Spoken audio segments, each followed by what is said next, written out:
guerres intérieures, des conflits. À l'extérieur, c'est le chaos. Posez-vous les bonnes questions. Malheureusement, ici et maintenant, l'humain n'est pas assez éveillé pour comprendre que quand il est sur son chemin, sa vie s'apaise. Les souffrances se libèrent. Il est plus en paix avec lui-même. La vie est plus fluide. Alors forcément, le chaos se manifeste. Car le vivant à l'intérieur de lui, il le manifeste à l'extérieur de lui.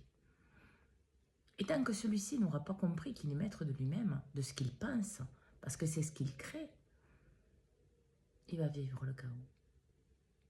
Le chaos à l'intérieur de lui, qui va se manifester dans ses relations, dans sa vie. Des conflits, des épreuves, tout pour lui montrer qu'il ne prend pas le bon chemin. Celui qui doit prendre, celui de l'éveil de lui-même.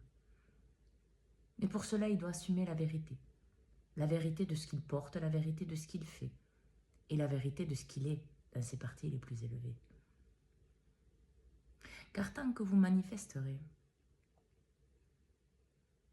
vos souffrances passées, vos douleurs, vos erreurs, les schémas, les blocages mentaux, vous ne pourrez pas être dans la place qui est la vôtre, la place d'un éveil profond. Vous êtes en paix avec vous-même et donc en paix avec ce qu'il y a autour de vous. L'éveil est obligatoire pour celui qui désire arrêter de souffrir, arrêter de vivre des situations complexes. Parce que c'est la seule manière que l'âme a de montrer la réalité de ce que quelqu'un porte. Alors au lieu de vous fermer à vous-même, d'être dans la victimisation, d'être dans l'orgueil, d'être bloqué dans vos masques, regardez la réalité de votre vie. Est-ce qu'elle vous satisfait? Est-ce que c'est ce que vous désiriez? Prenez un exemple. Voilà. Vous êtes dans un monde magique, qui est la réalité dans un sens, et on vous dit, ben voilà, tout ce que tu désires, tu vas le manifester. Est-ce que ce que vous vivez maintenant, c'est ce que vous désirez manifester?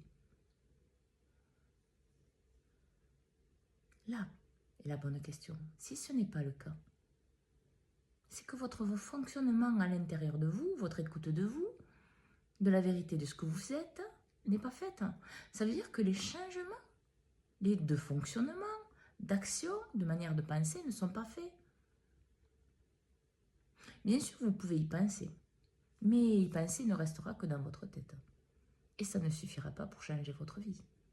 Il va falloir passer à l'acte, faire des transformations, faire des changements de fonctionnement, de manière de faire, pour ancrer, pour montrer à votre âme, à votre être tout entier, que vous avez compris et que vous êtes en train de acter.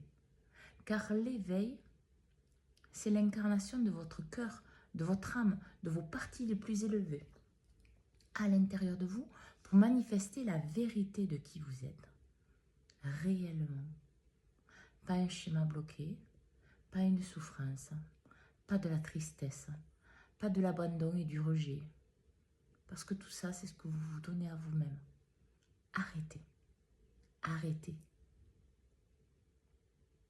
Et là, vous verrez qu'en fait, s'ouvre à vous un autre monde.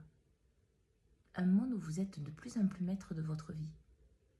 Parce que vous actez de plus en plus ce qui vibre en vous, ce qui vous fait sourire, ce que vous savez qui est juste pour vous, même si vous ne connaissez pas le chemin. Même si vous savez le but, mais que vous n'avez pas la carte routière, faites-vous confiance. Écoutez-vous. Écoutez votre cœur, écoutez votre corps. Il vous parle de tout ce que vous vivez. Ne vous abandonnez pas. Sauvez-vous. Sauvez-vous parce que vous sauver, c'est sauver les autres. Et tant que l'humain ne sera pas dans cet éveil de conscience, il souffrira. Alors, bonne écoute de vous à vous, pour être dans l'éveil de ce que vous êtes, dans la vérité de ce que vous êtes, pour vous réaliser dans tous les domaines de votre vie. Bonne journée à tous.